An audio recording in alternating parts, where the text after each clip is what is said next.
الذکر و انا لہ لحافظون. وہ الذکر کون سا ہے؟ قرآن.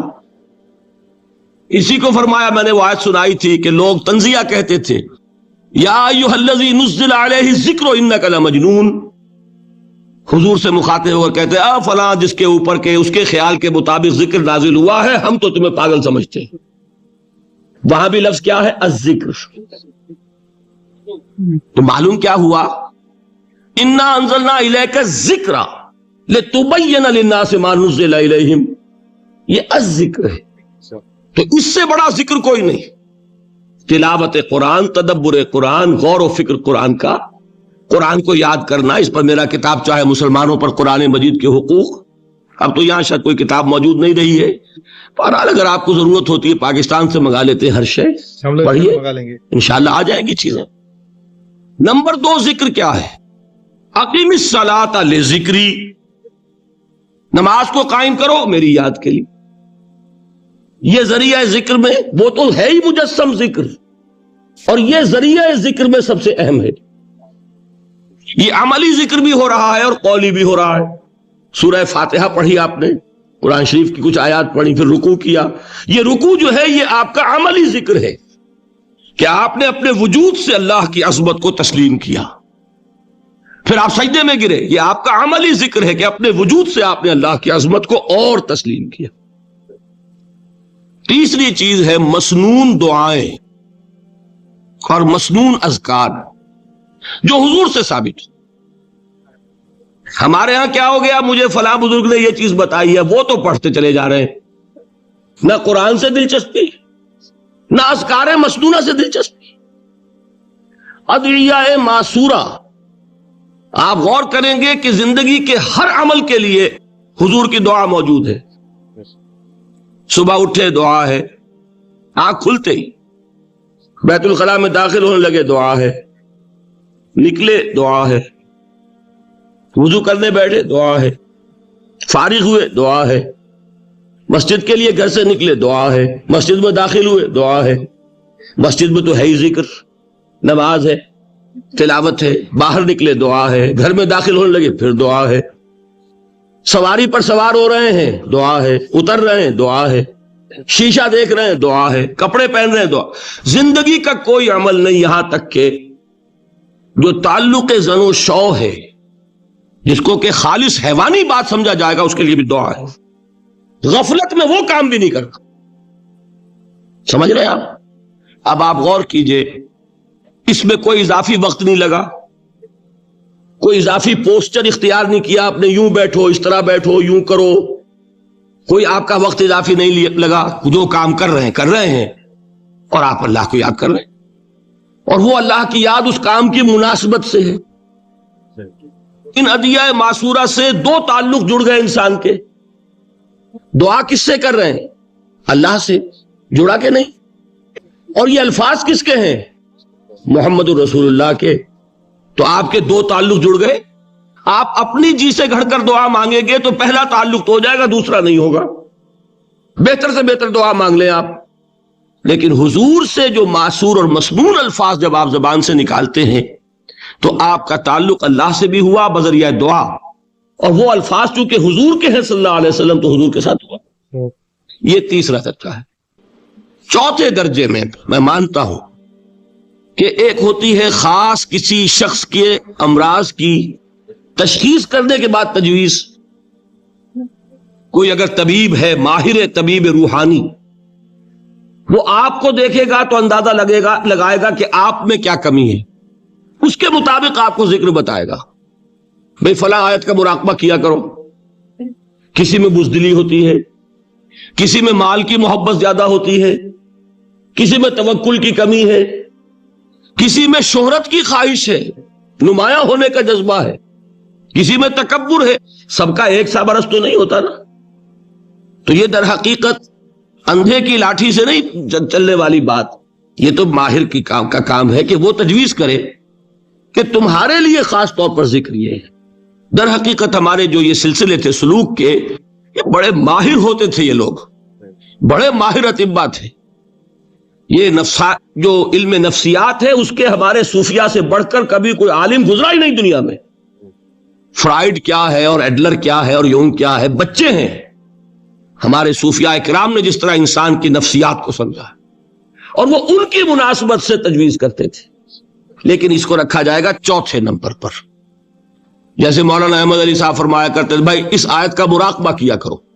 مراقبہ کیا مانی؟ اب ان الفاظ کو بھی ہم نے خام خواہ کچھ خاص ایک شکل دے دی. مراقبہ کیا؟ توجہ کرنا، دھیان کرنا، خاص اس آیت کے اوپر، اس کے معانی پر اپنے ذہن کو جمانا.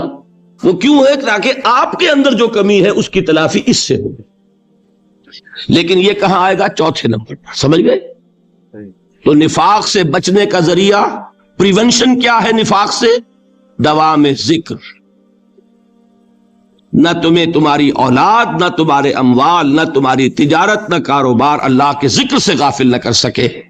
پنجابی میں کہتے ہیں کہ ہتھ کارول اور دل یارول. کام کر رہے ہیں آپ، لیکن یہ کہ دل اللہ کے ساتھ لگا ہوا ہے، زبان تر ہے اللہ کی یاد سے. جو قرآن یاد ہے، گاڑی میں آپ بیٹھے جا رہے ہیں، 2 گھنٹے آپ کو کار میں لگانے ہیں، قرآن شریف پڑھتے جائیے. اس سے بڑا ذکر ہی کوئی نہیں. یہ ہے پریونشن. اب اگر مرض ہو جائے تو کیا ہو؟ اس کے لیے 2 چیزیں ضروری ہیں. ایک دیکھیے عجیب ہے، یہ نفاق کا علاج انفاق سے. صرف ایک الف لگانا. انفاق کے معنی اور ہے. یہ بنا ہے کس سے؟ نفقت الدراہم، پیسے ختم ہو گئے، مک گئے. یا نفق الفرس، گھوڑا مر گیا. تو مال کو کھپانا، لگانا اللہ کی راہ میں. اگر دل میں نفاق کی کوئی آلائش آئی ہے تو اس کا ازالہ ہوگا انفاق فی سبیل اللہ سے. مال اللہ کی راہ میں دیجئے، صدقہ کیجئے، خیرات کیجئے، دیجئے، اللہ کے دین میں لگائیے. جتنا لگائیں گے نفاق دھل جائے گا. اس لیے کہ اصل سبب نفاق کا ہے ہی حب دنیا، دنیا کی محبت. لہذا اس کا ازالہ ہوگا جو سب سے محبوب شے ہے، مال. انہ لحب الخیر لشدید. مال محبوب ترین ہے کہ نہیں؟ لہذا اس کو اللہ کی راہ میں لگائیں گے تو وہ نفاق دھل جائے گا. اور ایک اور چیز ہے جو بہت اہم ہے، بہت ہی شعوری طور پر اس کا اہتمام کیجئے. جس وقت دین کے کسی فرض کی انسان کو سمجھ آ جائے، اس کا شعور پیدا ہو جائے، کوئی ڈیلے نہ ہو. ذرا سا ڈیلے جو ہے اس پر عمل کرنے میں، یہ در حقیقت نفاق کو جڑ پکڑنے کا موقع دینا ہے. Immediate action. ایک بات سمجھ میں آ گئی، فوراً عمل کرو. اس میں شیطان کیا کرتا ہے؟ ذرا ٹھہر جاؤ، ابھی دیکھو یہ فرض ہے، یہ ذمہ داریاں ہیں، یہ کرنا ہے، وہ پھر لگا دینا اپنے آپ کو. بہت سے لوگ کہتے ہیں بس یہ ریٹائرمنٹ کے بعد تو سارا میں دین کے لیے وقف کر دوں گا. اول تو خدا کے بندے تمہارے اندر رہ کیا جائے گا ریٹائرمنٹ کے بعد؟ سارا تو کھپ چکو گے، رہ کیا جائے گا؟ دوسرے یہ کہ یہ بھی جان لیجئے کہ کار دنیا کسے تمام نہ کر. ریٹائرمنٹ کے بعد کون فارغ ہو جاتا ہے؟ بیٹوں بیٹیوں سے فارغ ہوئے تو پوتے پوتیاں موجود ہیں، نواسے نواسیاں موجود ہیں. کبھی بھی وہ بوجھ ختم نہیں ہوتا زندگی کا. وہ تو یہ کہ آج بات سمجھ میں آئی ہے تو آج عمل ہونا چاہیے. قرآن مجید میں سورہ انعام میں بڑی شدید وعید آئی ہے. الفاظ ہیں یہ، وَنُقَلِّبُ أَفْئِدَتَهُمْ وَأَبْصَارَهُمْ كَمَا لَمْ يُؤْمِنُوا بِهِ أَوَّلَ مَرَّةٍ. انسان پر ایک حقیقت کا انکشاف ہوا کہ یہ بات حق ہے، فوراً تسلیم کرے. کسی مصلحت کی وجہ سے، کسی بزدلی کی وجہ سے، کسی لالچ کی وجہ سے، کسی اپنی سیادت یا قیادت کی وجہ سے. کیسے مان لوں؟ لوگ کہیں گے کہ یہ نیچے ہو گیا، وہ اونچا ہو گیا جس کی بات مانی. کسی وجہ سے رک گئے تو اللہ تعالیٰ اندر سے وہ جو استعداد ہے حق کو پہچاننے کی وہ سلب کر لیتا. وَنُقَلِّبُ أَفْئِدَتَهُمْ وَأَبْصَارَهُمْ. ہم الٹ دیں گے ان کے دلوں کو بھی اور ان کی آنکھوں کو بھی. کیوں؟ كَمَا لَمْ يُؤْمِنُوا بِهِ أَوَّلَ مَرَّةٍ. اس لیے کہ وہ پہلی مرتبہ جب انکشاف حق ہوا ہے وہ ایمان نہیں لائے. اس کا میں ایک واقعہ آپ کو سنانا چاہتا ہوں کہ کس طرح صحابہ کرام پر بھی وقتی طور پر یہ واقعہ اگر صحابہ کرام کا نہ ہوتا تو یہ حقائق سمجھ میں نہ آتے. غزوہ تبوک کے موقع پر یہ میں جملہ انکمپلیٹ رہ گیا، ضعف ایمان کا حملہ ہو جاتا تھا، نفاق کا نہیں معاذ اللہ، لیکن ضعف ایمانی کی اگلی منزل شروع ہو جاتی ہے نا نفاق. جہاں جھوٹ بولنا شروع کیا نفاق، جھوٹی قسمیں کھانی شروع کی سیکنڈ سٹیج، اور جہاں مومنین صادقین سے بغض اور عداوت پیدا ہو گیا وہ تھرڈ سٹیج. تو وہ ضعف ایمان کا کیسے ہوتا ہے یہ حضرت کعب ابن مالک نے بڑی تفصیل سے بیان کیا ہے. غزوہ تبوک کے موقع پر جہاں منافقین نے آ کر جھوٹے بہانے بنائے، جھوٹی قسمیں کھائیں اور حضور سے ایگزمپشن لے لی، چھٹی لے لی، رخصت لے لی، وہاں 3 ایسے صحابہ بھی تھے جو مومن صادق تھے، لیکن وقتی طور پر شیطان نے انہیں ورغلایا. کیسے ورغلایا وہ سمجھ لیجئے. کعب ابن مالک نے تفصیل سے بیان کیا ہے، اور میرے نزدیک یہ جہاں تک میرا مطالعہ ہے طویل ترین حدیث ہے، بخاری اور مسلم میں بھی موجود ہے. حضور جب واپس آئے ہیں اور اب آپ نے ایک ایک کو بلایا، جن لوگوں نے تو پہلے جھوٹی قسمیں کھا لی تھی ان کو تو بلانے کی ضرورت نہیں تھی، لیکن کچھ لوگ ایسے بھی تھے کہ جنہوں نے ایگزمپشن بھی نہیں لی تھی اور گئے بھی نہیں تھے. اب ان کو آپ نے ایک ایک کر کے پیشی ہوئی، آپ کیوں نہیں گئے تھے؟ تو اب جو منافقین تھے ان میں سے انہوں نے اس موقع پہ جھوٹی قسمیں کھا لی. خدا کی قسم حضور ہم تو بالکل تیار تھے، پوری میں نے تیاری بھی کر لی تھی، پورا ارادہ تھا، یہ وقتی طور پر یہ مصیبت مجھ پر آ پڑی. جس نے قسم کھائی حضور نے کہا اچھا ٹھیک ہے جائیے. کعب ابن مالک کی باری آئی تو ان کے الفاظ اپنے یہ کہ جب میں پیش ہوا تو حضور کے چہرے مبارک پر ایک غصے والی مسکراہٹ تھی. زہر خند کہتے ہیں، ایک مسکراہٹ ہے لیکن غصے کے ساتھ، غضبناک. آپ فرمائیے آپ کیوں نہیں گئے؟ حضرت کعب یہ فرماتے ہیں کہ میں نے عرض کیا کہ حضور زبان میرے پاس بھی ہے، جھوٹ میں بھی بول سکتا ہوں، لیکن جھوٹ بول کر میں اس وقت آپ کی ناراضگی سے تو بچ جاؤں گا لیکن اللہ کے پکڑ سے نہیں بچ سکوں گا. میں اعتراف کرتا ہوں کہ جتنا صحت مند میں اس زمانے میں تھا کبھی نہیں تھا، جتنا فارغ البال اس وقت تھا کہ میرے پاس ساز و سامان موجود تھا راستے کے لیے، اتنا میں کبھی نہیں تھا. لیکن ہوا کیا؟ ہوا یہ کہ مجھے میرے نفس نے، شیطان نے پٹی پڑھائی. وہ پٹی کیا پڑھائی کہ حضور تو 30,000 کے لشکر کے ساتھ چلیں گے تو لشکر تو سلولی موو کرے گا نا، تمہارے پاس بڑی تکڑی، بڑی توانا صحت مند اونٹنی ہے، تم ذرا 2 دن بعد چلنا تیزی کے ساتھ اور حضور سے مل جانا، بس یہ تاخیر کا حربہ. تو انہیں خیال آیا کہ ابھی 2 دن گھر کی ٹھنڈی چھاؤں ہے، میں یہاں پہ جو آرام ہے وہ کر لوں. مجھے جگر کا شعر یاد آیا ہے کہ تپتی راہیں مجھ کو پکاریں، دامن پکڑے چھاؤں گھنیری. ایک طرف فرض کی پکار ہے، اس میں تو ظاہر بات ہے کہ وہ تپتی راہیں ہیں. لا تنفروا فی الحر سنا چکا ہوں آیت. یہاں گھر میں نخلستان میں کھجوروں کی چھاؤں میں اہل و عیال میں یہ ٹھنڈی چھاؤں جو ہے یہ پکڑ رہی ہے، بھائی 2 دن ٹھہر کے چلے جانا، ٹھیک ہے، کوئی نیت میں خرابی نہیں ہے. اس کے بعد پھر جب ابھی 2 دن اور ٹھہر جاؤ، یہ تو بڑا لمبا سفر ہے، ذرا تیز اور دوڑ لینا.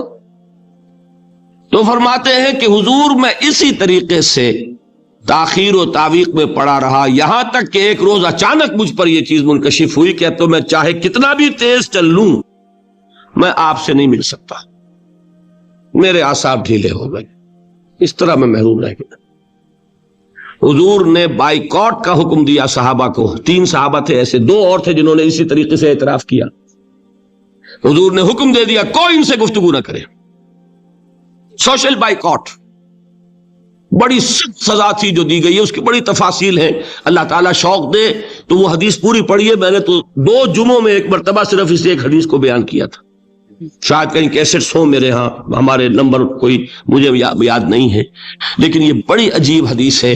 لیکن اس میں جو اصل سبق ہے وہ کیا ہے اس طریقے سے شیطان لے تو لال تاخیر تعویق، ابھی کیا جلدی ہے، ذرا اس کام سے فارغ ہو لو، ذرا پھر تلافی کر لینا، ذرا زیادہ زور سے کام کر لینا، یہ وہ چیز ہے کہ جو وہ تو خیر صحابی تھے بچ گئے، اگر وہاں جھوٹی قسم بھی کھا دیتے تو گئے تھے۔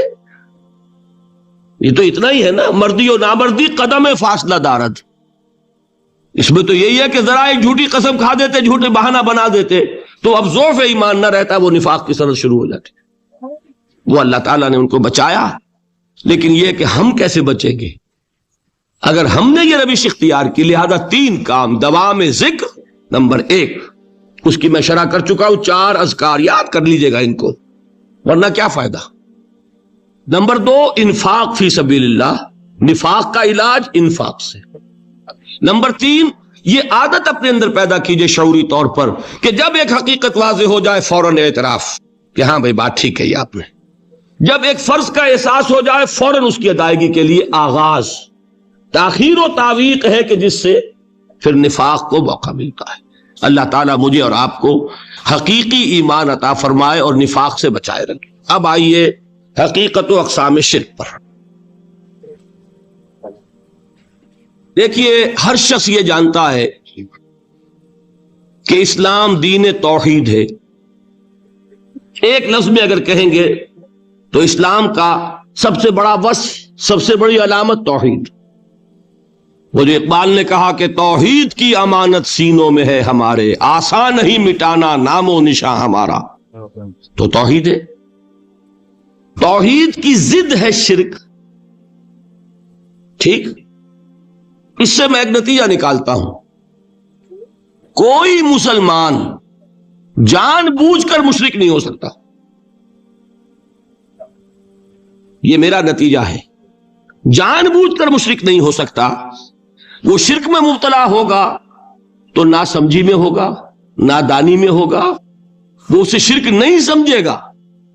یہ ممکن نہیں ہے کہ کوئی مسلمان ہو، گیا سے گیا مسلمان، گزرا سے گزرا مسلمان، گھٹیا سے گھٹیا مسلمان، لیکن وہ شرک کو شرک سمجھتے ہوئے اس میں آلودہ ہو جائے۔ ہوتا کیا سمجھ میں نہیں آتا کہ شرک، تو ضرورت بہت ہے کہ ہم یہ پہچانیں کہ یہ شرک ہے کیا۔ دوسری بات یہ جان لیجئے، ہمارے دین میں ناقابل عفو جرم کون سا ہے؟ شرک۔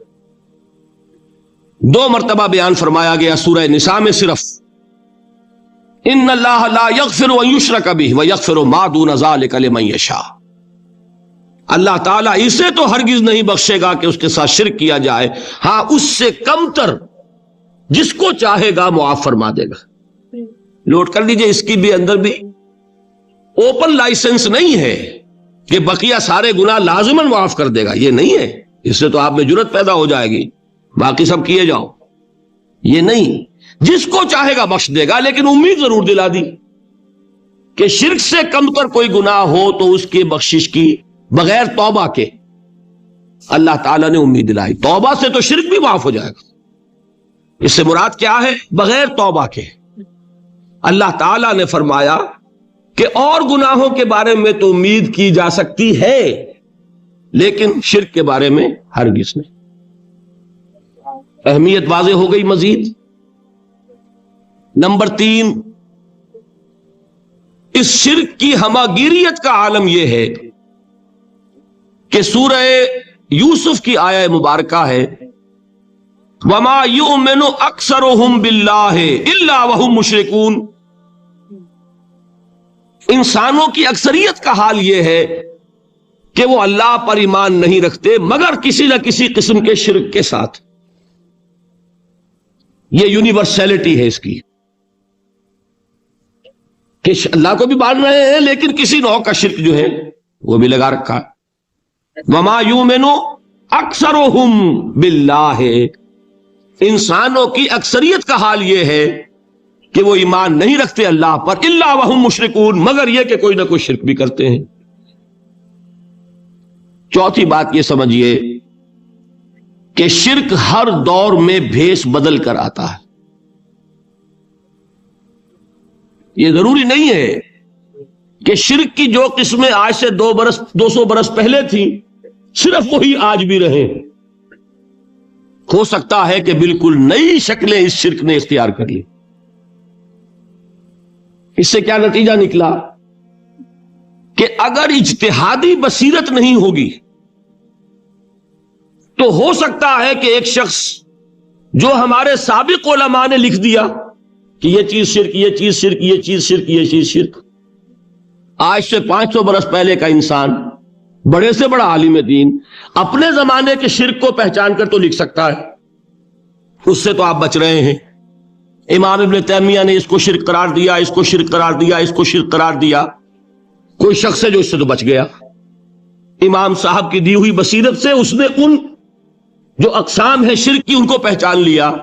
لیکن یہ عین ممکن ہے کہ آج کے شرک کو وہ نہ پہچان رہا ہو. اپنی جگہ وہ سمجھ رہا ہو اپنے آپ کو بہت بڑا موحد، جبکہ اس دور کا جو شرک ہے اس میں ملوث ہو. اس کو میں نے کہا ہے کہ اس شرک کے بارے میں بڑی اجتہادی بصیرت کی ضرورت ہے. فارسی کا ایک شعر ہے، بڑا پیارا شعر ہے: بہر رنگے کے خواہی جامہ می پوش، من انداز قدت رامی شناسم. اپنے محبوب سے کہہ رہا ہے شاعر کہ تم جس طرح کا چاہو لبادہ اوڑھ لو، میں تمہیں تمہارے قد سے پہچان لوں گا. کتنا ہی چھپا لو اپنے آپ کو، کیسے ہی لباس بدل لو، بہر رنگے کے خواہی جامہ می پوش، من انداز قدت رامی شناسم، میں تمہارے قد سے تمہیں پہچان لوں گا. یہ اگر بصیرت نہ ہو کہ شرک کو اس کے قد سے پہچان سکیں آپ، اس کے لیے ضرورت ہے اصولوں کی. دیکھیے جس طرح الجبرا کے اصول ہوتے ہیں، فارمولا ہے، فارمولا ہاتھ میں آ گیا، آپ مسئلے حل کرتے چلے جا رہے ہیں، آپ اپلائی کرنے کی دیر ہے فارمولے کے. اگر آپ نے صرف گنتی کر کے کسی زمانے کے شرک وہ تو سمجھ لیے، لیکن وہ بصیرت باطنی حاصل نہیں ہوئی، اجتہادی بصیرت، وہ اصول ہاتھ میں نہیں آئے کہ جس سے آپ پہچان سکیں، تو ہو سکتا ہے کہ اس دور کے شرک کو آپ نہ پہچان سکیں.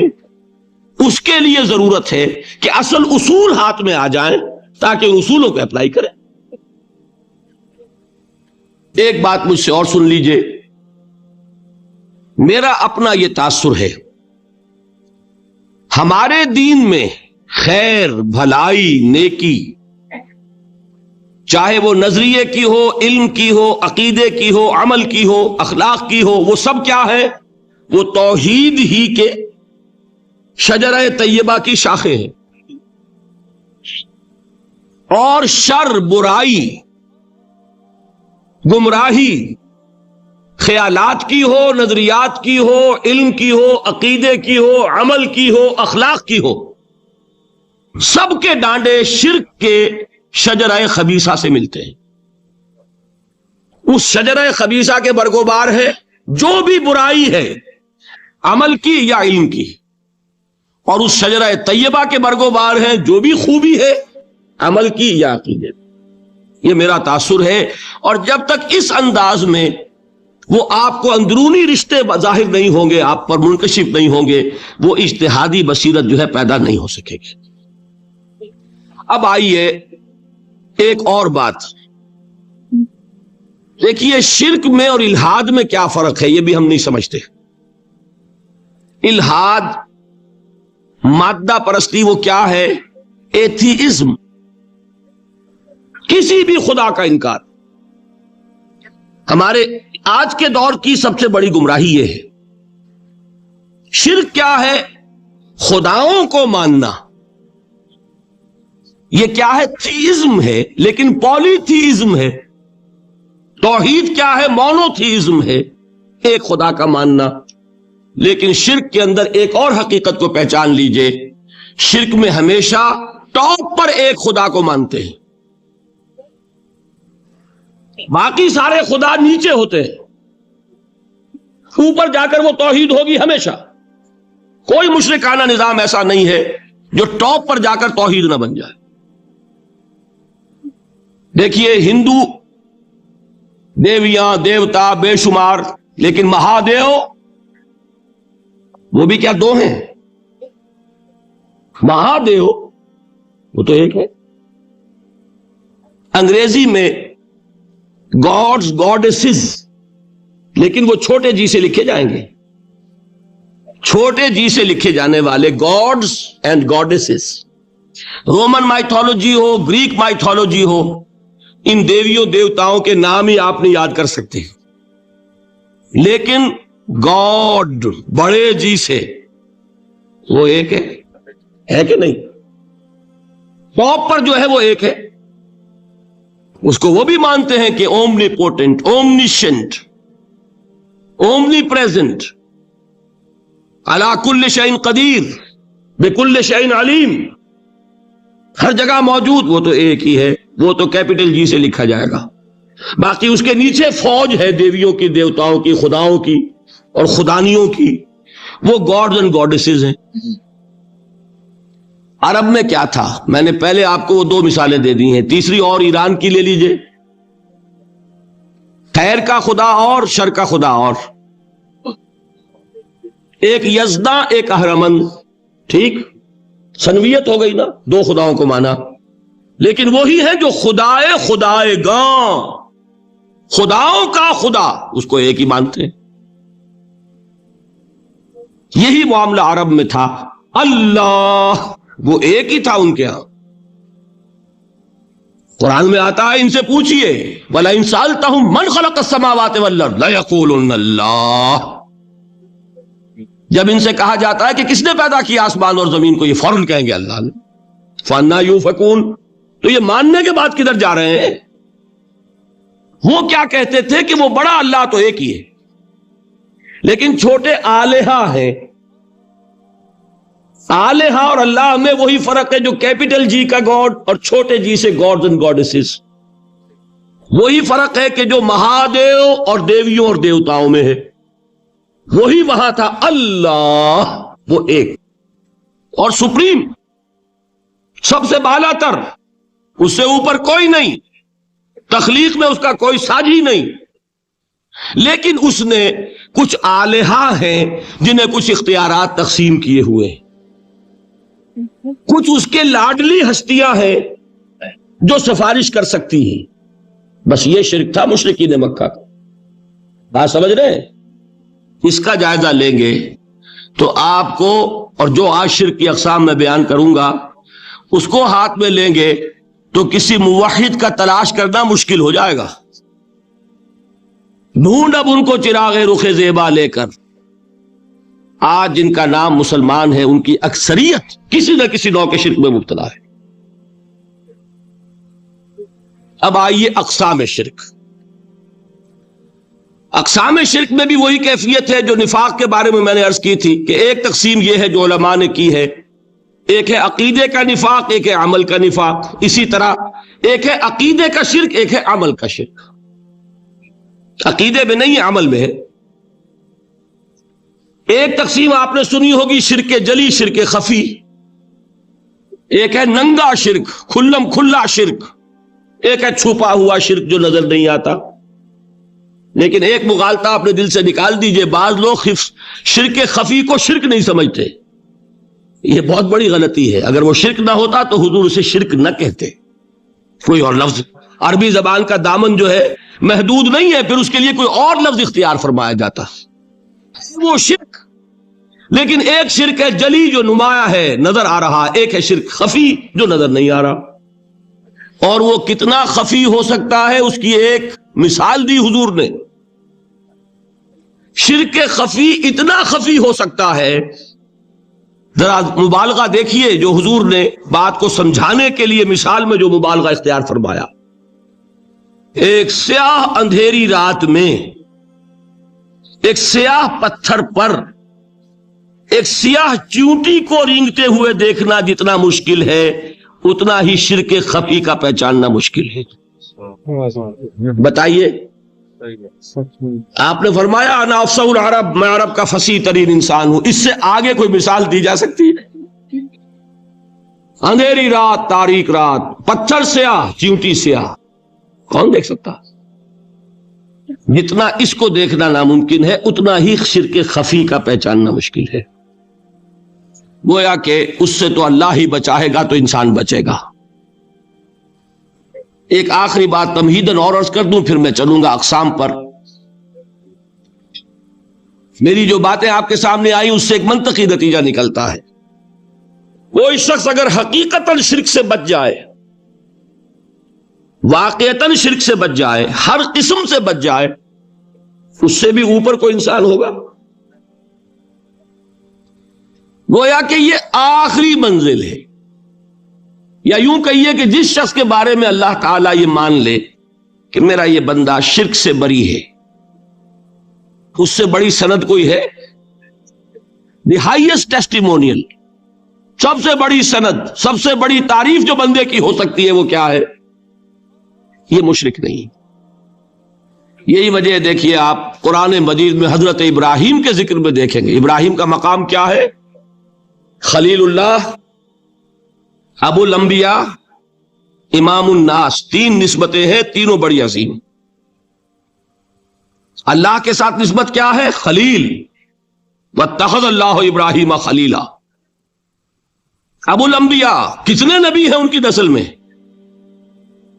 اسحاق اور اسماعیل سے چلیے، پھر یعقوب اور یوسف، اور پھر چلیے موسیٰ اور ہارون، اور پھر چلیے سارے انبیاء بنی اسرائیل کے، حضرت عیسیٰ، پھر یہاں تک کہ محمد الرسول اللہ کس کی اولاد ہے؟ ابراہیم کی، ابو الانبیاء۔ اور نمبر 3، انی جاعلک للناس اماما، امام الناس۔ اور قرآن میں جو سب سے بڑی سند انہیں دی جاتی ہے وہ کیا؟ وما کان من المشرکین۔ ابراہیم مشرکین میں سے نہیں تھے۔ معلوم ہوا کہ یہ سب سے بڑی سند ہے، سب سے بڑا سرٹیفکیٹ ہے، سب سے بڑا ٹیسٹیمونیل ہے جو اللہ کی طرف سے کسی کو مل جائے۔ میں جو اقسام شرک بیان کرنا چاہتا ہوں تو میری تقسیم ذرا مختلف ہے۔ اب وہ ذرا اپنے ذہن میں وہ نقشہ بنا لیجئے، آپ بنایا کرتے ہیں ایک، اس کو پھر 3 میں تقسیم کیجئے۔ شرک کی 3 بڑی بڑی قسمیں ہیں۔ شرک فی الذات نمبر 1، شرک فی الصفات نمبر 2، شرک فی الحقوق نمبر 3۔ اور یہ میں عرض کر دوں آپ سے پہلے ہی، یہ مضمون بہت طویل ہے، میں آج صرف یہ کروں گا کہ خاکہ مکمل کر دوں۔ اب اس خاکے میں رنگ بھرنا، وہ تو ایک موضوع پر شرک فی الذات پر پوری تقریر ہونی چاہیے، شرک فی صفات پر ہونی چاہیے۔ ایک ایک گھنٹے کے میرے 6 کیسٹ ہیں اللہ کے فضل و کرم سے، جو کئی سال سے وہ پھیل رہے ہیں۔ 6 گھنٹے میں میں نے ان چیزوں کو بیان کیا، وہ موجود ہوں گے، لیکن آج وہ خاکہ ذہن میں بنا لیجئے، اور کچھ آپ کو الجبرے کے فارمولے ہاتھ میں آ جائے تاکہ خود آپ میں صلاحیت پیدا ہو جائے پرکھنے کی کہ اس فارمولے کو اپلائی کر کے دیکھ لیں یہ شرک ہے یا نہیں۔ یہ 2 کام تو میں انشاءاللہ آج کر دوں گا، آپ مطمئن رہے۔ باقی یہ کہ تفصیل، وہ تو ہر سلسلے میں تفصیل پھر بہت ہوگی، وہ شوق ہو تو وہ کیسٹ صاف سنیے۔ تو 3 تقسیمیں ہو گئی۔ شرک فی الذات، اللہ کی ذات میں کسی کو شریک کر دینا، یہ سب سے زیادہ نمایاں، سب سے زیادہ جلی، سب سے زیادہ عریاں، اور اللہ تعالیٰ کو سب سے زیادہ مبغوض اور ناپسند شرک ہے۔ شرک فی الصفات نمبر 2، یہ ایک علمی مسئلہ ہے جس میں آدمی ٹھوکر کھا جاتا ہے اگر محتاط نہ ہو۔ بڑے سے بڑے آدمی کو ٹھوکر لگ جائے گی، اس کا میں فارمولہ صرف آپ کو دوں گا، وہ ذہن میں رکھ لیجئے، پھر جہاں چاہیں اپلائی کیجئے، انشاءاللہ تعالی آپ کو ٹھوکر نہیں لگے گی۔ شرک فی الحقوق، اسی کا دوسرا نام شرک فی العبادت ہے۔ اللہ کا حق کیا ہے بندے پر؟ بندہ اللہ کی عبادت کرے، لیکن اس کو 5 اس کے مظہر ہیں، وہ ان میں گن کر بتا دوں گا کہ یہ شرک فی العبادت ہے۔ شرک فی العبادت کی اکثر شکلیں وہ ہیں کہ جو عملی شرک علماء جسے کہتے ہیں، اور اس کی شکلیں وہ ہو جائیں گی جن کو شرک خفی کہتے ہیں۔ تو سب سے جلی شرک فی الذات، سب سے خفی شرک فی الحقوق یا شرک فی العبادت۔ درمیان میں ایک علمی اعتبار سے مسئلہ ہے شرک فی صفات کا۔ اب آئیے سب سے پہلے شرک فی الذات، اس کی 2 قسمیں، اب اس کو تقسیم کیجئے 2 میں۔ ایک قسم جو زیادہ جلی ہے، زیادہ عریاں ہے، زیادہ ننگی ہے، یہ عجب ستم ظریفی ہے تاریخ کی کہ وہ ان قوموں میں پیدا ہوئی جو اپنا تعلق رسولوں سے جوڑتی ہیں. کیا کہ کسی کو خدا کا بیٹا بنا دینا، بیٹی بنا دینا. اب ظاہر بات ہے بیٹا بیٹی بنا دینا بالکل ہم پلہ کر دیا کہ نہیں؟ نو وہی ہو گئی کہ نہیں؟ دیکھیے غور کیجئے، گدھے کا بیٹا گدھا ہوگا، گھوڑے کا گھوڑا ہوگا، خدا کا خدا ہوگا. انسانوں میں آ جائیے، سید کا بیٹا سید ہوگا، مغل کا بیٹا مغل ہوگا. یہ بالکل ہم کفو بنا دینے والی بات ہے، بالکل ہم پلہ، ہم جنس، ہم نوع. یہ بدترین شرک ہے. اور آپ کو معلوم ہے یہ شرک کن میں پیدا ہوا؟ یہود کے ایک گروہ میں پیدا ہوا جنہوں نے حضرت عزیر کو خدا کا بیٹا قرار دیا. قالت الیہود عزیر ابن اللہ. سب سے زیادہ پیدا ہوا عیسائیوں میں جنہوں نے حضرت مسیح کو خدا کا بیٹا قرار دیا. اور واقعہ یہ ہے کہ اس گمراہی میں ان سے آگے کوئی نہیں جا سکتا. ان بدبختوں نے یہاں تک صراحت کی ہے کہ مسیح خدا کا صلبی بیٹا ہے. اس لیے کہ دو لفظ آتے ہیں، ایک ہوتا ہے ابن، ایک ہے ولد. ان میں ذرا فرق ہے. ابن کا لفظ عربی زبان میں کسی اور سینس میں بھی استعمال ہوتا ہے. ابن السبیل کسے کہتے ہیں؟ مسافر کو.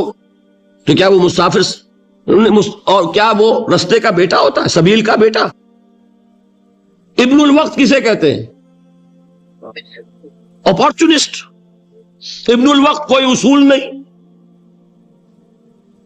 گنگا گئے تو گنگا رام اور جمنا آئے تو جمنا داس. یہ کیا ہے؟ ابن الوقت. لیکن ابن کے معنی جو ہے وہ بیٹے کے بھی ہیں، تو تعویل ہو سکتی ہے. لیکن انہوں نے ولد کہا ہے. ولد کسے کہتے ہیں؟ صلبی بیٹے. یہ بدترین شرک ہے. یہی وجہ ہے کہ قرآن مجید میں آپ دیکھیں گے کہ جتنا غضب اللہ کا ان پر بھڑکا ہے اس عقیدے پر. وَيُنذِرَ الَّذِينَ قَالُوا اتَّخَذَ اللَّهُ وَلَدًا. یہ قرآن نازل ہوا ہے محمد پر صلی اللہ علیہ وسلم تاکہ وہ خبردار کریں انہیں جنہوں نے یہ کہا ہے کہ اللہ نے کسی کو بیٹا بنایا. یہ سورہ کہف میں ہے، اور اگلی سورت سورہ مریم میں تو ایسا غضب اللہ کا ظاہر ہوتا ہے. وَقَالُوا اتَّخَذَ الرَّحْمَنُ وَلَدًا لَقَدْ جِئْتُمْ شَيْئًا إِدًّا تَكَادُ السَّمَاوَاتُ يَتَفَطَّرْنَ مِنْهُ وَتَنشَقُّ الْأَرْضُ وَتَخِرُّ الْجِبَالُ هَدًّا أَن دَعَوْا لِلرَّحْمَنِ وَلَدًا وَمَا يَنبَغِي لِلرَّحْمَنِ أَن يَتَّخِذَ وَلَدًا. انہوں نے کہا کہ رحمان نے کسی کو بیٹا بنایا. تم بہت بڑی گستاخی کی بات کر رہے ہو. تمہاری اس گستاخی کی وجہ سے آسمان پھٹ پڑنے کو ہے، زمین شق ہو جانے کو ہے، اور قریب ہے کہ پہاڑ ایک دھماکے کے ساتھ گر جائیں کہ انہوں نے خدا کے لیے بیٹا تصنیف کر دیا. حالانکہ اللہ رحمان، اس کی شان اس سے بہت بلند و بالا ہے کہ اس کے کوئی بیٹا ہو. اس کی وجہ بھی سمجھ لیجئے کہ بیٹے کی ضرورت کسے ہوتی ہے؟ جو خود فانی ہو. کیوں ہے آپ کو طلب بیٹے کی؟ ہم نہ ہوگے ہمارا نام زندہ رہے گا. یہ ایک اٹرنل ہونے کی خواہش ہے، انہیرنٹ. نام چلے گا. اسی لیے بیٹی سے آدمی سمجھتا ہے کہ نام نہیں چلتا. یہ طلب جو ہے بیٹے کی کیوں ہے؟ بیٹے سے نسل چلتی ہے. اس کی ضرورت کس کو ہے؟ جو خود فانی ہے.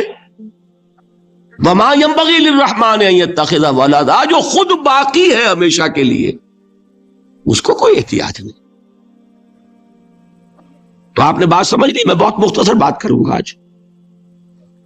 اسی طریقے سے حضرت ابراہیم کی نسل سے تھے جو مکے کے لوگ اور عرب کے لوگ، بنی اسماعیل.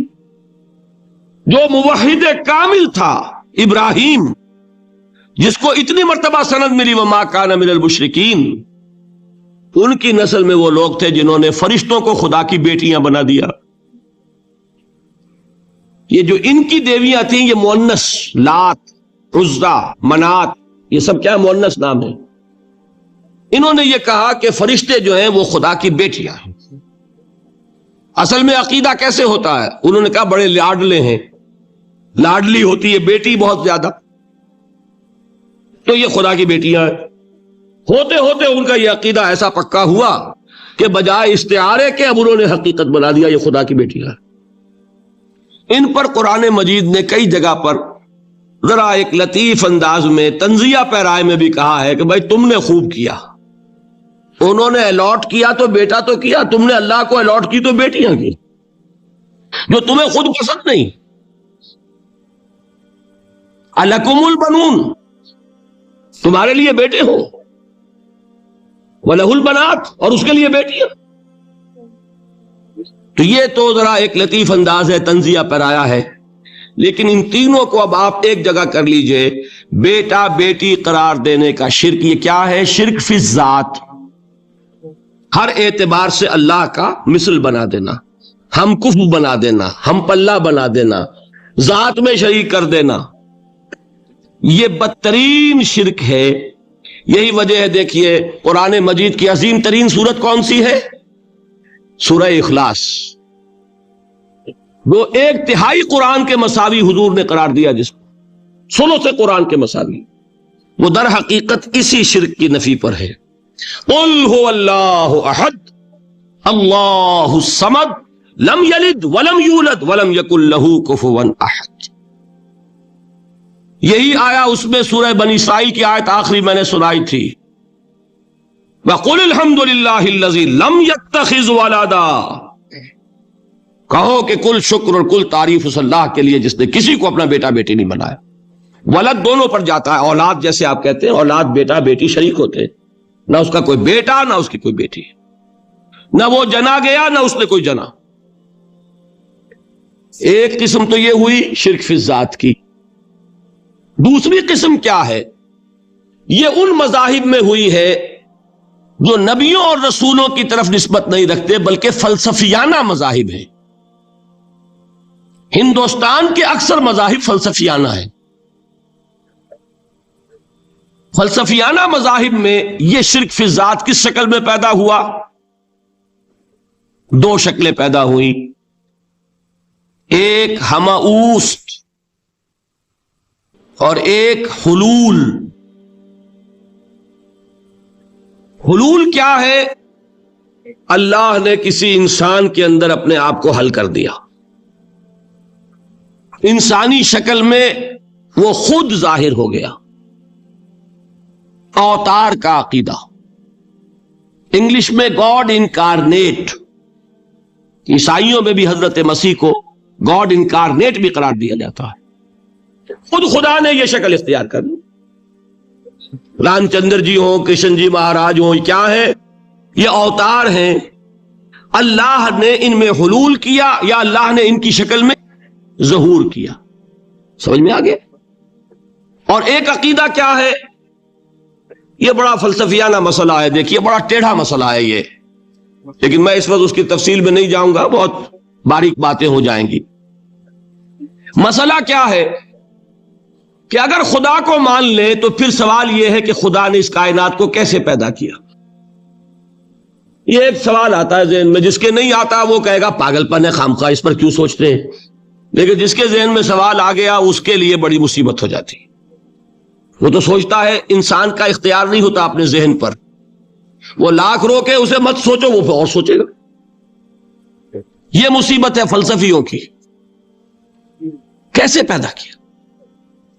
اب ایک تصور تو یہ ہے کہ جیسے یہ میز ہے، بڑھئی نے بنایا اس کو، بڑھئی علیحدہ ہے، میز علیحدہ ہے. لیکن اس میں یہ بات ماننی پڑے گی کہ پہلے کوئی چیز تھی جس سے میز بنائی. لکڑی تو تھی نا، اس سے میز بنائی. لہذا ہندوؤں میں ایک عقیدہ یہ ہے کہ خدا بھی قدیم، مادہ بھی قدیم. خدا نے اس مادے سے یہ شے بنا دی، مادے سے یہ بنا دی. وہی مٹی کی تغاری ہوتی ہے، کمہار اس سے کوئی رکابی بنا دیتا ہے، کوئی وہ ہنڈیا بنا دیتا ہے، کوئی گھڑا بنا دیتا ہے. مٹی تو ہے نا پہلے. تو مادہ بھی قدیم، خدا بھی قدیم، اور مادے سے خدا نے یہ شکلیں بنا دی. ٹھیک. یہ بھی سنویت ہو گئی، توحید تو ختم ہو گئی. تو جن لوگوں کا ذہن تھا توحیدی لیکن اس مسئلے میں الجھ گئے، انہوں نے ایک اور شکل تجویز کی کہ خدا خود ہی اس شکل میں تبدیل ہو گیا. کیسے؟ جیسے برف پگھلتی ہے تو پانی بن جاتا ہے. پانی کہاں سے آیا؟ برف سے. اب کوئی پوچھے برف کہاں ہے؟ بھائی یہی پانی ہے، یہی برف ہے یا نہیں؟ اسی پانی کو آگ کے اوپر آپ نے رکھ دیا، وہ بھاپ بن گئی. اب آپ کہیں برف کہاں ہے، پانی کہاں ہے؟ یہی بھاپ جو ہے یہی در حقیقت پانی ہے، یہی بھاپ جو ہے یہی برف ہے. یہ ہے وہ ہماؤس پینتھیزم جس کو انگریزی میں کہتے ہیں، کہ خود خدا نے روپ دھار لیا اس کائنات کا. یہ دو فلسفے ہیں. کیا ہے یہ؟ بدترین شرک ہے. پہلی اگر شکل ہے تو وہ انسان خدا قرار پا گیا، جس کو اوتار مانا وہ خدا ہو گیا کہ نہیں؟ اور دوسری شکل میں تو ہر چیز ہی خدا ہے، یہ بھی خدا، یہ بھی خدا، پتھر بھی خدا، درخت بھی خدا، ہر چیز خدا. اس لیے کہ وہ برف پگھلی ہے تو پانی بنا ہے. وہ پانی چاہے زیر زمین آ رہا ہے، وہ پانی چاہے زمین کے اوپر دریا کی شکل میں آ رہا ہے یا زمین میں سوتے چل رہے ہیں، پانی تو وہی برف ہے جو پہاڑوں پر ہمالیہ پر پڑا ہوا ہے، وہی پگھل رہا ہے، یہ کچھ بن رہا. یہ ہے شرک فی الذات کی دوسری قسم جو دنیا میں رہی، پینتھیزم اور انکارنیشن یا حلول اور ہماؤست. سمجھ میں آگے؟ اب میں ایک بات آپ سے عرض کروں گا. اللہ کا اس امت پر بہت بڑا فضل ہے جس کا آپ کو شکر ادا کرنا چاہیے. اس نوع کے شرک سے یہ امت 15ویں صدی شروع ہو جانے کے باوجود تاحال بحیثیت مجموعی محفوظ ہے.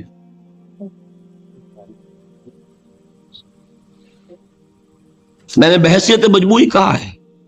کوئی افراد یا عوام الناس یا جوہلا یا شعراء یا نعت گو وہ مبالغہ آرائی میں کوئی بات کہہ دیتے ہوں تو وہ علیحدہ بات ہے، لیکن مسلمانوں میں کوئی مستند فرقہ اور اس کے جو مستند عقائد ہیں ان میں الحمدللہ آج تک ایسی کوئی چیز شامل نہیں.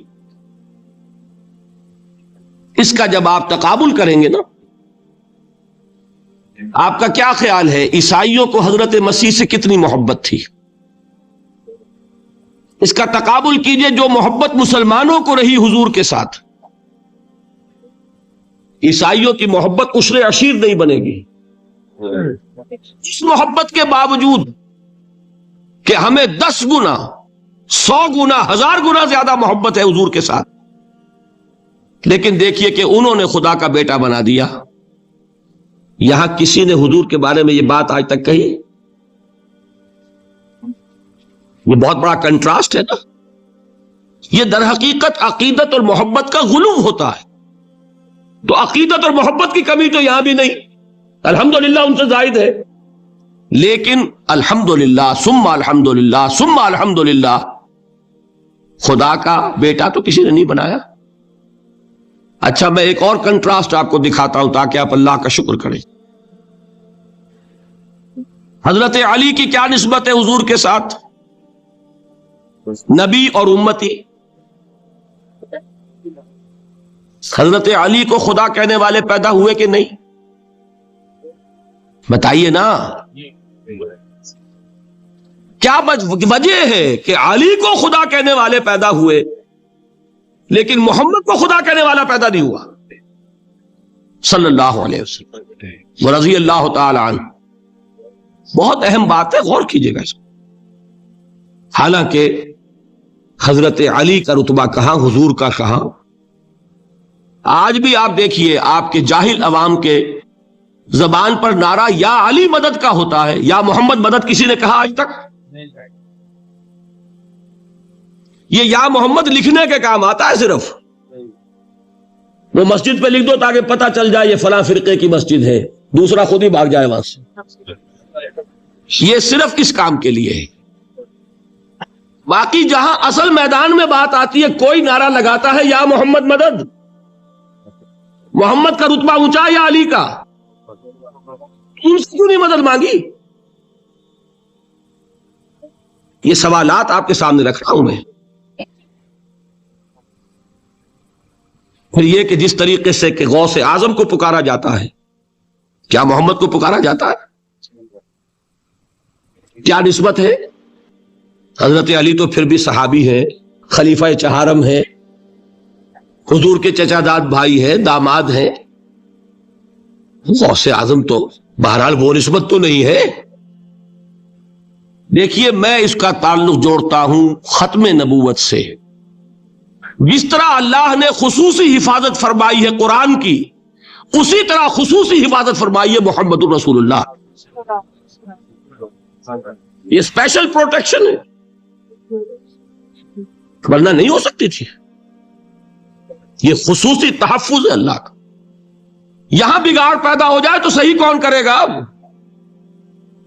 حضرت مسیح کی اصل حقیقت تو حضور نے آگے بتا دی۔ ذالک عیسی ابن مریم قول الحق الذی فیہ یمترون ما کان للہ ان یتخذ ولدا سبحانہ۔ یہ حضور نے آ کر حضرت مسیح کی حقیقت بیان کر دی کہ نہیں؟ سورہ مریم کی یہ آیات سنی تھی نجاشی رحمت اللہ علیہ نے جب حضرت جعفر ابن ابی طالب کی زبان سے، تو کیا کہا تھا تنکا اٹھا کر، خدا کی قسم جو ان آیات میں مسیح کا مقام بیان ہوا ہے، مسیح اس سے تنکا بھر بھی زیادہ نہیں ہے۔ لیکن اگر محمد الرسول اللہ کو خدا کا بیٹا بنا دیا گیا ہوتا یا خدا بنا دیا گیا ہوتا تو کون آتا اس کی اصلاح کے لیے؟ جیسے قرآن مجید کا تحفظ ہے ایسے ہی محمد الرسول اللہ کا تحفظ۔ تو تحفظ ہوا کیسے ہے؟ جتنا قرآن مجید نے ایمفیسائز کیا حضور کی بشریت کو، قل انما انا بشر مثلکم، اے نبی ان کو بتاتے رہیے، بار بار بتائیے کہ مجھے کچھ اور نہ بنا لینا، میں بھی بشر ہوں، انسان۔ ہاں مجھ پر وحی ہوتی ہے، تم پر نہیں ہوتی، یہ فرق ہے۔ میں رسول ہوں، تم نہیں ہو۔ یہ بعد میں ذرا اور مسئلہ میں واضح کروں گا، ابھی صرف یہ نوٹ کیجئے کہ یہ تحفظ جو ہے، جیسے قرآن کو تحفظ دیا لیکن اس کے لیے ذرائع بھی ہے نا۔ یہ حفظ قرآن کا سلسلہ جو ہے یہ اس کا ذریعہ بنا، یہ رمضان میں تراویح جو ہے اس کا ذریعہ بنی۔ ہمارے ملکوں کے اندر تو حفاظ کو مسجدیں نہیں ملتی، تلاش کرتے پھرتے ہیں، اور ایک جیسا کہ اینول جشن ہوتا ہے قرآن مجید کا، ہر حافظ اپنا حفظ تازہ کر رہا ہے، حفاظ لگے ہوئے ایک دوسرے کے ساتھ تازہ کرنے میں۔ یہ ذریعہ ہے اللہ تعالیٰ نے کہ جس کے ذریعے سے قرآن کو محفوظ کیا۔ تو حضور کو جو حفاظت دی اس کا ایک طریقہ کیا ہوا؟ قرآن مجید میں حضور کی بشریت کا نمایاں کرنا، اور دوسرا یہ کہ خود حضور نے ایسی باریک بینی سے روکا۔ یہ بھی آپ کو پسند نہیں تھا کہ میں آؤں تو تم کھڑے ہو جاؤ۔ سنا کہ نہیں سنا آپ نے؟ صحابہ کو آپ روکتے تھے۔ ایک صحابی کی زبان سے نکل گیا ما شاء اللہ و ما شئت، جو اللہ چاہے اور جو آپ چاہیں، فوراً روک دیا۔ اجعلتنی للہ ندا، کیا تم نے مجھے خدا کا مد مقابل بنا دیا؟ مشیت صرف اس کی ہے۔ یہ روک ٹوک، یہ وہ چیزیں ہیں کہ جس کی بنا پر اللہ نے تحفظ عطا فرمایا۔ یہ جو آپ نے فرمایا میری قبر کو کسی جلسے اور جشن کا مرکز نہ بنا لینا، فرمایا کہ نہیں فرمایا؟ اللہ تعالیٰ لعنت فرمائے بنی اسرائیل پر کہ انہوں نے اپنے نبیوں کی قبروں کو وہ میلہ گاہ بنا لیا۔ یہ ساری وہ ہیں، یہ تحفظات ہیں، یہ بچاؤ ہے۔ یہ امت کو متنبہ کیا جا رہا ہے کہ محبت اور عقیدت کا غلو جیسے پہلے ہوا، یا اہل الکتاب لا تغلو فی دینکم، اے کتاب والو اپنے دین میں غلو سے کام نہ لو۔ یہ غلو محبت، غلو عقیدت ہے جس کی بنا پر وہ خدا کے بیٹے بنا دیے گئے، اور اگر وہ ہوتا یہاں اللہ کا نہ معلوم اللہ کے برابر کس طریقے سے حضور کو بنا دیا جاتا، لیکن قرآن نے خود حضور نے اس کی پیش بندی کی، جس کا ظہور ہم دیکھ رہے ہیں کہ اللہ کے فضل و کرم سے یہ امت تا حال بحیثیت مجموعی محفوظ ہے۔ البتہ دیکھیے شاعروں کی باتیں اور ہوتی ہیں، اور عوام کی اور واعظوں کی اور نعت گوؤں کی باتیں جو ہے وہ اور ہیں۔ میں جس چیز کی نفی کر رہا ہوں وہ علماء کی بات ہے۔ شاعروں کا تو قرآن مجید کے اندر خود ہی بھاڑا پھوڑ دیا اللہ نے، وَالشُّعَرَاءُ يَتَّبِعُهُمُ الْغَاوُونَ أَلَمْ تَرَ أَنَّهُمْ فِي كُلِّ وَادٍ يَهِيمُونَ إِنَّهُمْ يَقُولُونَ مَا لَا يَفْعَلُونَ۔ مبالغہ نہ کریں تو شعر میں رنگ ہی پیدا نہیں ہوتا، پھر شعر کائے کو کہنا ہے نثر کہو بھائی، مبالغے سے اس میں ایک تاثیر پیدا ہوتی۔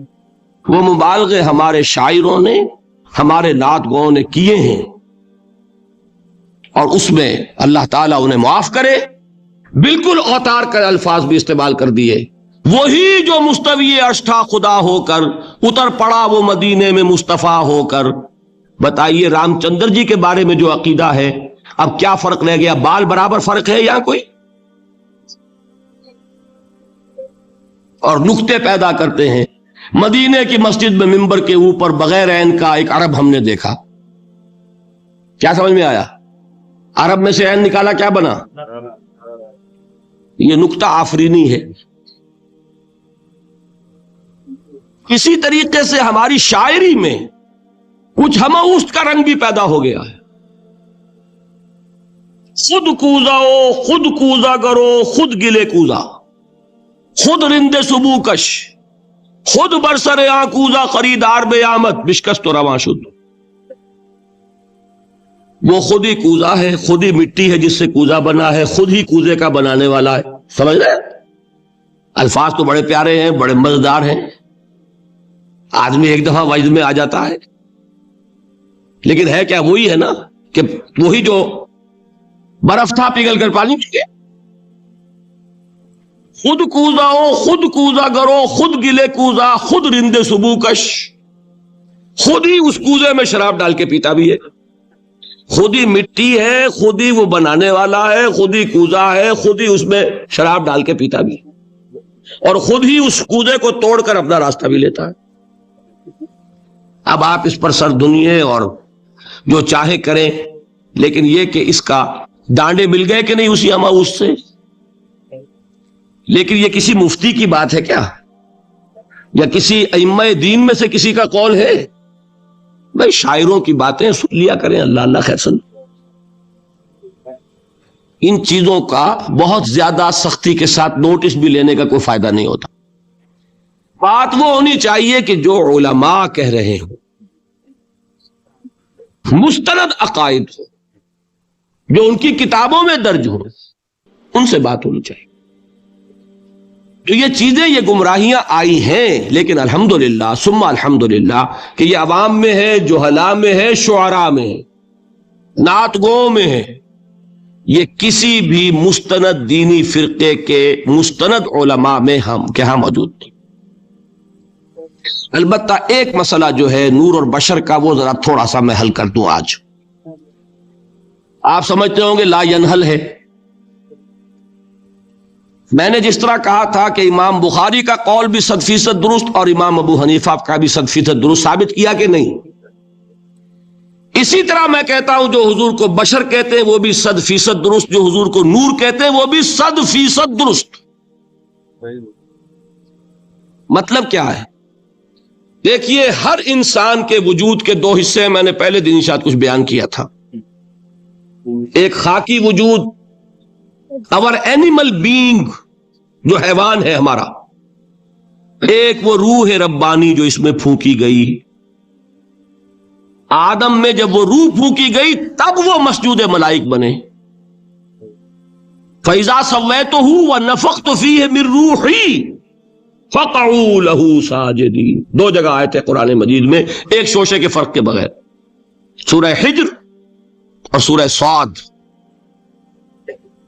جب میں اس کو پوری طرح تیار کر لوں اور اس میں اپنی روح میں سے پھونک دوں تو گر پڑنا اس کے سامنے سجدے میں۔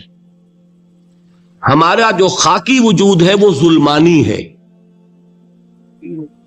اور جو ہمارا روحانی وجود ہے وہ نورانی ہے. اس کی نسبت کس سے ہے؟ اللہ سے. بات سمجھ میں آئی؟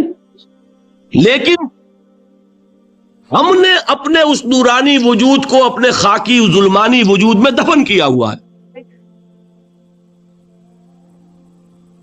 اور محمد الرسول اللہ صلی اللہ علیہ وسلم کا وہ نورانی وجود آپ کے اس خاکی وجود پر اس درجے غالب تھا کہ وہ خاکی وجود معدوم کے درجے میں ہے، لیکن وہ حضور صلی اللہ علیہ وسلم پر اثر انداز نہیں ہو سکتا.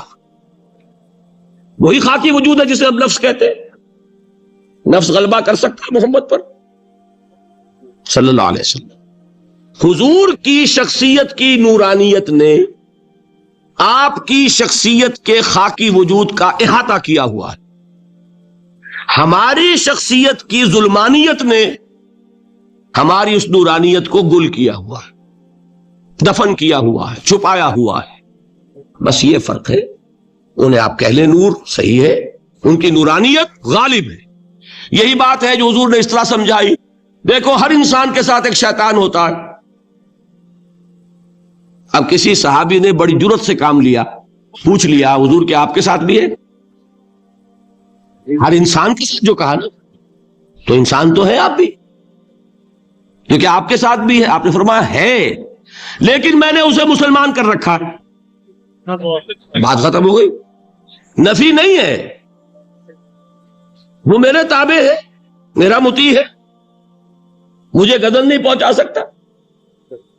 ہے تو صحیح، لیکن نہ ہونے کے درجے میں آ گیا کہ نہیں. یہ ہے فرق سارا.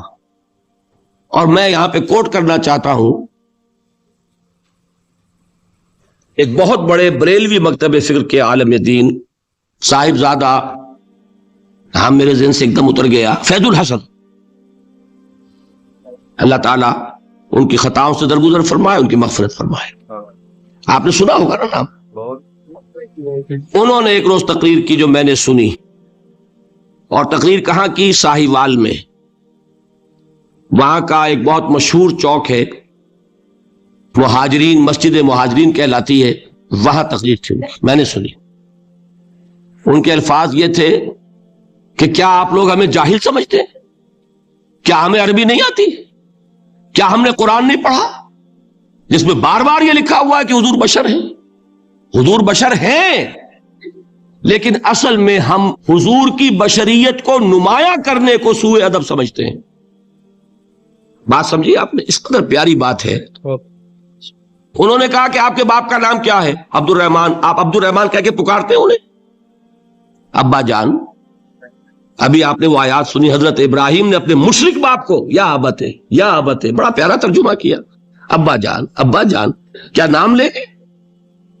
آپ کے باپ کا نام ہے، نام نہیں لیتے آپ. کیوں؟ ادب کی وجہ سے. اسی وجہ سے ہم در حقیقت حضور کی بشریت کو نمایاں کرنے کو سوء ادب سمجھتے ہیں. ورنہ کوئی ہم جاہل ہیں، ہمیں عربی نہیں آتی، ہم نے قرآن نہیں پڑھا، ہم جانتے ہیں کہ وہ بشر. بات سمجھ میں آئی؟ کتنی آسانی سے مسئلہ حل ہوتا ہے، بشرطے کہ نیت حل کرنے کی ہو. آخر آمنہ کے بیٹے ہیں، عبداللہ کے بیٹے ہیں، عبد المطلب کے پوتے ہیں. بچپن آپ پر گزرا ہے، لڑکپن آپ پر گزرا ہے، نوجوانی آپ پر آئی ہے، جوانی آپ پر آئی ہے، شادی آپ نے کی ہے، اولاد آپ کی ہے. کون بے وقوف احمق ہوگا کہ جو آپ کی بشریت کا انکار کرے گا؟ لیکن یہ کہ جس طریقے سے اس کو بیان کیا جاتا ہے وہ ایک مسئلہ بن گیا اختلافی، وہ رد و قضا اور کھینچ تان.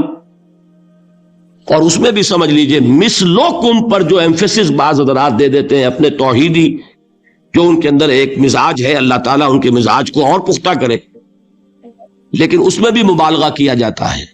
ایک حدیث مجھ سے سنیے جس میں حضور نے مثل کا انکار کیا. مثلکم کا مطلب اگر کسی نے یہ سمجھا کہ بالکل ہم جیسے ہیں تو بہت بڑی مغالطے میں. حضور صوم وصال سے منع فرماتے تھے، خود رکھتے تھے. صوم وصال کیا ہے؟ آج روزہ رکھا، شام کو افطار نہیں کیا، وہی روزہ رات بھر چل رہا ہے، اگلے دن بھی چل رہا ہے، شام تک کو جا کے پھر کھولا تو 2 دن کا صوم وصال ہو گیا، اگلے دن بھی نہیں کھولا، چلا تو 72 گھنٹے کا صوم وصال ہو گیا۔ یہ کیا ہے؟ صوم وصال۔ خود رکھتے تھے اور صحابہ کو روکا، صحابہ میں سے کسی نے ہمت کر لی، حضور آپ خود رکھتے ہمیں روکتے؟ فرماتے ہیں ایکم مثلی، تم میں سے کون مجھ جیسا ہے؟ ابھی تو عند ربی، میں تو اپنے رب کے پاس رات گزارتا ہوں، ہوا یطعمنی و یسقین، وہ مجھے کھلاتا ہے پلاتا ہے۔ بتائیے کون ہے جو اس کا دعویٰ کرے گا؟ حضور کے خصائص ہیں۔ حضور خود فرماتے ہیں تم صرف سامنے سے دیکھتے ہو، میں پیچھے سے بھی دیکھتا ہوں۔ کہاں ہوا وہ مثلیت؟ اگر آپ نے بالکل اپنے جیسا سمجھ لیا تو بڑے مغالطے میں ہیں آپ۔ نبی کا مقام ہے، نبی کا رتبہ ہے، نبی کے خصائص ہیں۔ آپ سو گئے تو آپ کی نیند، آپ کی وضو ٹوٹ گئی اور نبی سو گیا تو کہاں گئی مثلیت؟ پھر مثل اس معنی میں کہ بشر ہیں، نسل آدم سے ہیں، اس میں کوئی شک نہیں، اس معنی میں مثل ٹھیک ہے، قل انما انا بشر مثلکم، لیکن ہر اعتبار سے تو نہیں۔ سب سے بڑا فرق یہی ہے کہ وہی آ رہی ہے، معراج پہ تشریف لے گئے ہیں، اس دنیا میں بیٹھے ہوئے بھی جنت کا مشاہدہ فرما لیتے ہیں، کرا دیا جاتا ہے، دوزخ کا مشاہدہ کرایا جاتا ہے، فرشتے کو دیکھ رہے ہیں، یہ چیزیں ہیں۔ اور پھر خصائص جیسا کہ میں نے عرض کیا کہ آپ پیچھے سے بھی دیکھتے ہیں، آپ کا معاملہ یہ ہے کہ آپ اگر سو جائیں تو آپ کا وضو نہیں ختم ہوگا۔ یہ ساری چیزیں جو ہے ان سب کو بیلنس کیجئے تو معلوم ہوگا کہ آپ بشر بھی ہیں 100% درست، لیکن آپ کی وہ نورانیت، آپ سراج منیر، ہدایت کا روشن چراغ، آپ کی جو روح انور ہے، وہ آپ کے اس جسدی وجود پر اس طریقے سے حاوی ہے کہ گویا کہ اس نے اس کی ظلمانیت کو ختم کر کے رکھ دیا ہے۔ اس معنی میں کوئی کہے نور مجسم تو مجھے کوئی اعتراض نہیں۔ یہ ہے ان چیزوں کو جمع کرنے کی شکل، خام خواہ کی کھینچتان کے سوا کچھ نہیں۔ بہرحال یہ پہلا حصہ ختم ہوا، شرک فی الذات۔ اب آئیے شرک فی الصفات۔ میں نے عرض کیا تھا کہ یہ ایک بڑا علمی مسئلہ ہے اور اس میں ٹھوکر لگ جاتی ہے۔ وجہ کیا ہے اس کو سمجھ لیں۔ بنیادی بات، ہماری زبان جو ہے وہ بہت محدود ہے، ہماری ہی زبان ہے جسے اللہ نے ذریعہ بنایا اپنی ہدایت کا، ورنہ ہمارے پلے نہ پڑتی بات، ظاہر ہے نا۔ لیکن ہماری زبان کی محدودیت ہے۔ اس محدودیت کا ایک مظہر یہ ہے کہ ہم جو الفاظ اللہ کے لیے بطور صفت استعمال کرتے ہیں وہی الفاظ مخلوقات کے لیے بھی کر لیتے ہیں۔ اللہ موجود، ہم بھی موجود، اللہ زندہ، ہم بھی زندہ، اللہ علیم، تو انسان علیم بھی علیم نہیں، علامہ بھی ہے کہ نہیں؟ وہ تو بڑا مبالغے کا لفظ ہے، انسان علامہ ہے کہ نہیں؟ اللہ دیکھتا ہے، بصیر ہے، ہم بھی بصیر ہیں، اللہ سنتا ہے، سمیع ہے، ہم بھی سنتے ہیں، اللہ کو قدرت حاصل ہے، کچھ ہمیں بھی حاصل ہے۔ ایک مکہ مارا تھا حضرت موسیٰ نے، جان نکال دی تھی کہ نہیں؟ ہے نا کچھ نہ کچھ۔ اللہ چاہتا ہے، ہم بھی چاہتے ہیں، اسی دیکھیے چاہت میں وہ ہو گیا تھا جس پر روک دیا حضور نے، ما شاء اللہ وما شئت اجعلتنی للہ ندًا، کیا تم نے مجھے اللہ کا مد مقابل بنا دیا؟ دھوکہ ان الفاظ کے اشتراک کی وجہ سے لگ جاتا۔ بات سمجھ میں آئی؟ اب اس میں فارمولہ میں نے عرض کیا تھا کہ ایک نوٹ کر لیں تو مسئلے سارے حل ہو جائیں۔ جب ہم کوئی لفظ بطور صفت اللہ کے لیے بولتے ہیں اور اسی لفظ کو مخلوق میں سے کسی کے لیے بولتے ہیں. مخلوق میں سب آ گئے، جمادات، حیوانات، انسان، اولیاء اللہ، فرشتے، انبیاء، رسول، سب مخلوق تو ہے نا. تو کل مخلوقات کو جب ہم ایک لفظ بطور صفت استعمال کریں گے اللہ کے لیے اور اسی لفظ کو استعمال کریں گے بندوں کے لیے، تو ان میں 3 فرق ہیں جو ذہن میں رہنے چاہیے. گن کر یاد کیجئے. اللہ کی ذات قدیم ہے، ہمیشہ سے ہے. اسی طرح اس کی صفت بھی قدیم ہے، ہمیشہ سے ہے. مخلوقات حادث ہیں، ان کی صفات بھی حادث ہیں. حادث قدیم کے مقابلے میں کہ پہلے نہیں تھی پھر ہو گئی. ایک فرق، اللہ کی ذات از خود ہے، کسی اور نے تو اس کو وجود نہیں بخشا تھا. اللہ کا وجود از خود ہے، ذاتی ہے. اسی طرح اس کی صفات ذاتی ہیں، کسی اور کی عطا کردہ نہیں ہے. مخلوق کوئی ہو کسے باشد، ان کا وجود ذاتی نہیں عطائی ہے. اللہ نے دیا تو وجود ملا. اسی طرح ان کی صفات عطائی ہیں، ذاتی نہیں. 2 فرق ہو گئے. اللہ کی ذات مطلق ہے، لا محدود. اسی طرح اس کی صفات مطلق ہیں، لا محدود. مخلوق کی ذات محدود کسے باشد، صفت بھی محدود. 3 فرق ہے، ذاتی عطائی، قدیم حادث، لا محدود محدود. 3 فرق ذہن میں رہیں تو جو صفت بھی آپ اب بولیں گے اس میں یہ تینوں باتیں ذہن میں رہیں. سمجھ میں آ گئی بات؟ اب اس کا اطلاق کیجئے تو یہ علم غیب کا مسئلہ حل ہو جائے گا.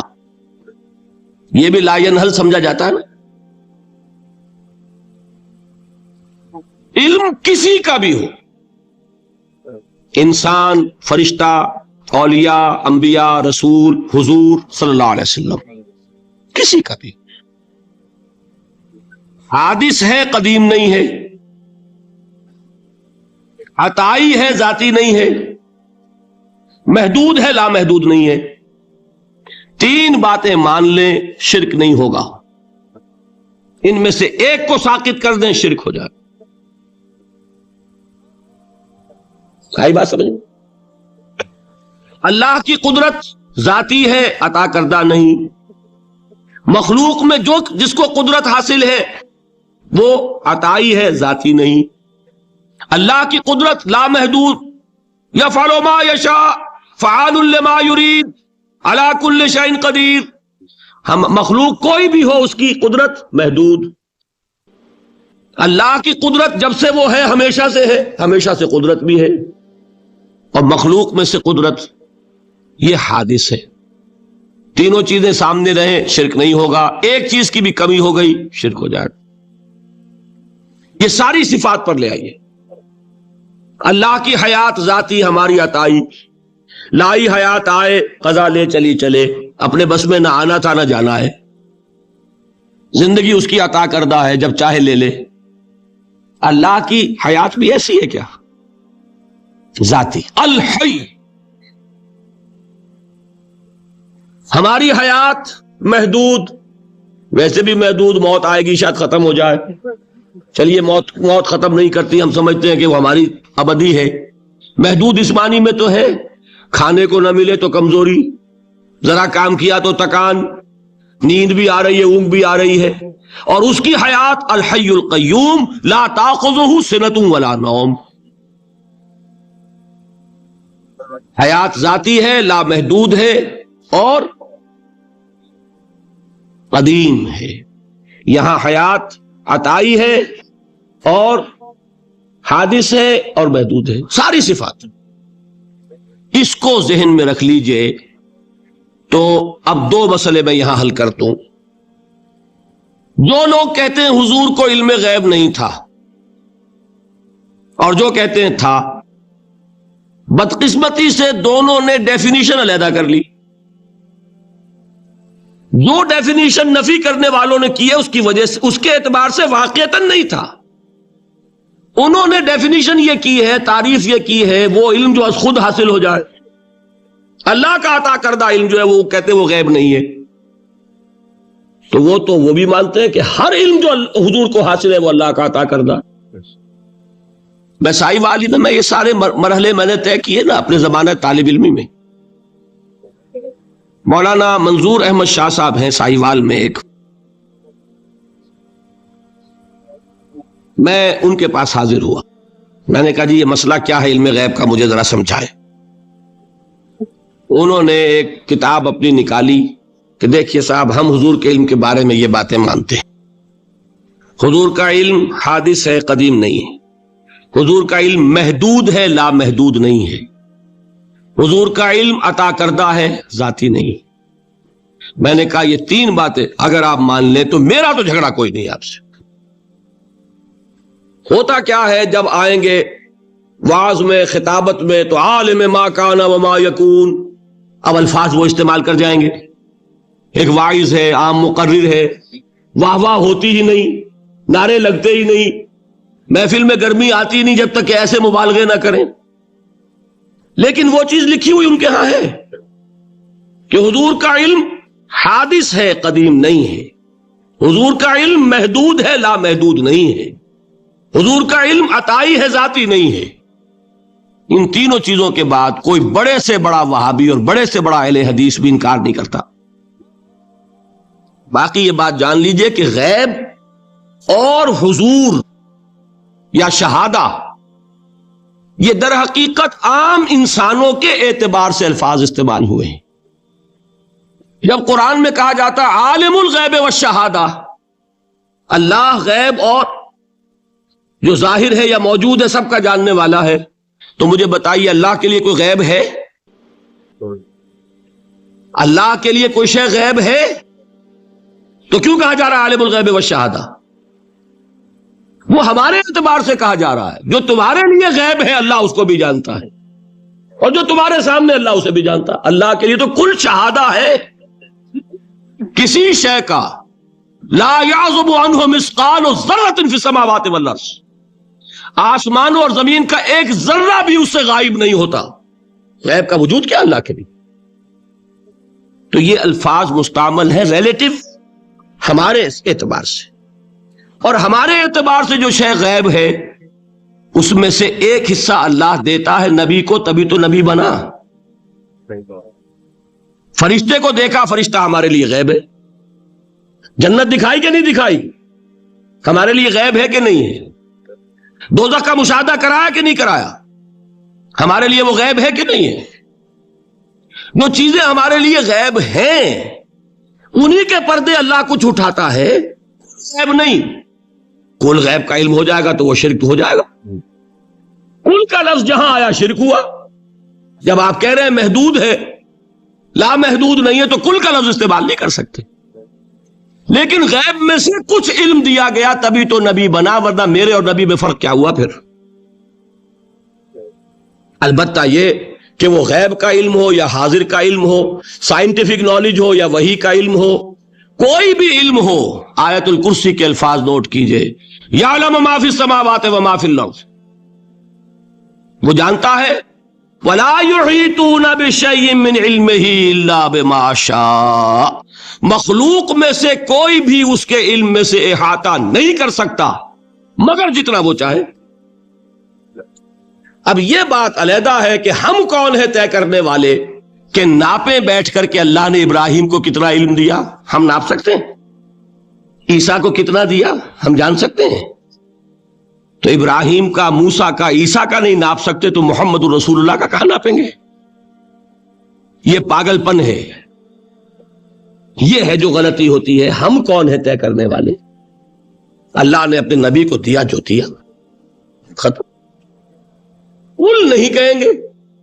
کل کہا شرک ہو جائے گا، ذاتی کہا شرک ہو جائے گا. عطائی ہے، جو دیا اللہ نے دیا، اور کل نہیں دیا. جتنا چاہا دیا، ہے حادث قدیم نہیں، تینوں چیزوں مان لیجئے تو شرک کا کوئی شائبہ نہیں۔ باقی جہاں ایک طرف قرآن میں وہ آیات ہیں کہ اللہ کے غیب کو کوئی نہیں جانتا، ٹھیک، وہاں یہ بھی ہے کہ لا یظہر غیبہ، لا یظہر علی غیبہ الا من ارتضی من رسول، وہ اپنے غیب پر قابو نہیں دیتا مگر اپنے رسول میں سے جس کو چاہے۔ یہ دونوں آیتیں قرآن کی ہے کہ نہیں؟ اسی لیے در حقیقت جو غیب کی نفی کرتے ہیں حضور سے، وہ کہتے ہیں کہ از خود معلوم ہونے والی شے غیب ہے۔ ہم کہتے ہیں از خود تو کوئی بھی شے کسی کو معلوم نہیں، ہمیں حاضر کا علم بھی اللہ ہی دیتا ہے تو ہوتا ہے، غیب کا تو بہت دور کی بات ہے۔ یہ مسئلے بڑے سیدھے ہیں، خام خواہ ہم نے پیچیدہ بنایا ہوا ہے۔ خدا کے لیے ان مسئلوں کو سلجھائیے اور جوڑیے، کاٹنے کی بجائے جوڑنے کی فکر کیجیے کہ بھائی یہ اپنی اپنی جگہ پر علیحدہ علیحدہ تم نے تعریفیں کر رکھی ہیں اس لیے جھگڑ رہے ہو۔